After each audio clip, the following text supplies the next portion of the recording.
बिस्मिल्लाहिर्रहमानिर्रहीम। अस्सलामुअलैकुम। उम्मीद करता हूँ आप सब खैरियत से होंगे। आप सब के लिए दुआ गो हूँ कि अल्लाह पाक आप सबको अपनी हिफ्ज़ व अमान में रखे। इस वक्त पाकिस्तान में सियासी बहस अरूज पर है। हर दूसरा शख्स सियासी बहस में उलझा हुआ है। ऐसे मौके पर जो काम हमने जहन में रखना है, जो तरीक़ा हमने अपनाना है, वो हम सब के लिए फ़ायदा मंद है। वो ये है कि ये जो सियासतदान हैं मुख्तलिफ़ सियासी जमातों से ताल्लुक़ रखते हैं, इनके एजेंडे, इनके नज़रियात, इनके मंशूर सब के अलग अलग हो सकते हैं, लेकिन बहुत बड़ी तादाद में इनके मफादात एक जैसे हैं। ये अपने मफादात के लिए कुछ भी कर सकते हैं।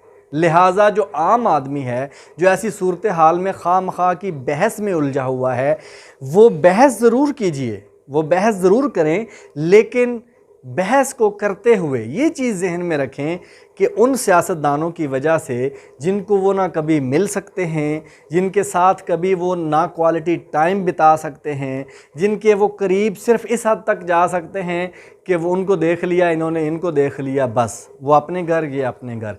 ऐसे लोगों की वजह से अपने जो करीबी लोग हैं, जो उनके रिश्तेदार हैं, जो उनके बहन भाई हैं, जो उनके दोस्त अहबाब हैं, जो उनके हमदर्द हैं, उनसे दूर ना हो जाएं। यानी बहस करते करते तलक कलामी तक बात नहीं जानी चाहिए, हाथापाई तक बात नहीं जाना चाहिए, गाली गलोच तक बात नहीं जानी चाहिए। यानी बहस भी ज़रूर करें, और अगर तो अच्छी बहस हो रही हो, मुस्बत अंदाज में हो रही हो, और दूसरों के नज़रियात को सुनने की हिम्मत रख कर हो रही हो, तो फिर तो उसमें बहुत फ़ायदा हो सकता है, आपका भी, सोसाइटी का भी, और बहुत सारी नई चीज़ें सामने आ सकती हैं।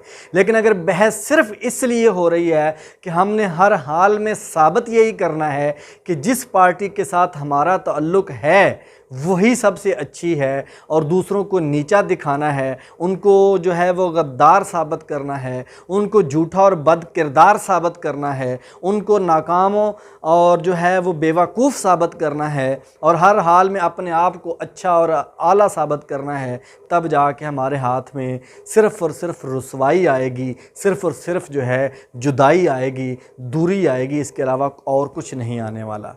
आपस में ज़रूर मिलकर बैठिए। आपका सियासी नज़रिया जो भी है, ज़ाहिर सी बात है, इंसान होने के नाते आप एक आज़ाद सोच के मालिक हैं, और आपको ये आज़ादी जो है वो हासिल है कि आप अपनी सोच और फ़िक्र के मुताबिक किसी भी सियासी पार्टी के साथ वाबस्तगी अख्तियार कर सकते हैं।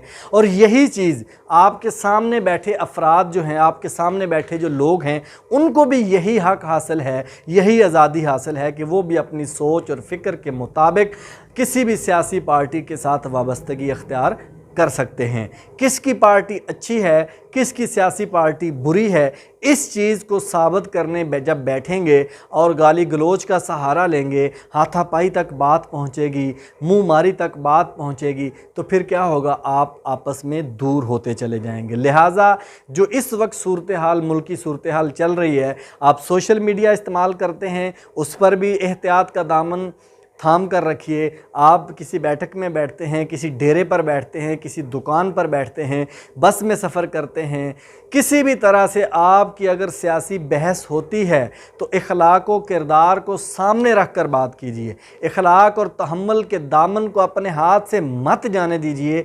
इस चीज़ को मद्देनज़र रखिए कि ये जो बहस है, ये जो सूरत हाल, ये चंद दिन बाद तब्दील हो सकती है, लेकिन हमारे जो रिश्ते हैं, जो हमारा ताल्लुक़ है, जो हमारा सर्कल है, वो हमेशा जब तक इस दुनिया में हम मौजूद हैं, किसी न किसी तरह से हमारे साथ ये इनकी अटैचमेंट रहेगी और हमारे साथ चलता रहेगा। हमने इनको बचाना है, मजबूत बनाना है, फिर दूसरे नंबर पे जाके हमने सियासी लोगों के साथ ताल्लुक़ बनाना है, और उनकी वजह से कभी भी अपने घर में, अपने दोस्त अहबाब में, अपने सर्कल में ख़राबी जो है वो पैदा नहीं होने देनी। जब इस सोच पे आप काम करेंगे तो इंशाअल्लाह ये सियासी गहमा गहमी भी गुजर जाएगी, सियासी बहस भी ख़त्म हो जाएगी, लेकिन हमारे ताल्लुकात हमेशा मज़बूत रहेंगे और इंतशार का शिकार होने से बचे रहेंगे। उम्मीद है कि आप आइंदा जब भी कोई सियासी बहस करेंगे या किसी बहस में हिस्सा लेंगे या किसी बहस का हिस्सा बनेंगे तो इंशाअल्लाह इखलाक व किरदार को सामने रखेंगे, इखलाक और तहम्मुल का दामन अपने हाथ में रखेंगे, दूसरों को भी बर्दाश्त करेंगे, अपनी बात भी इखलाकी तरीके से दूसरों के सामने रखेंगे और जल्द अज जल्द उस बहस को समेट कर इसको क्लोज़ करने की कोशिश किया करेंगे।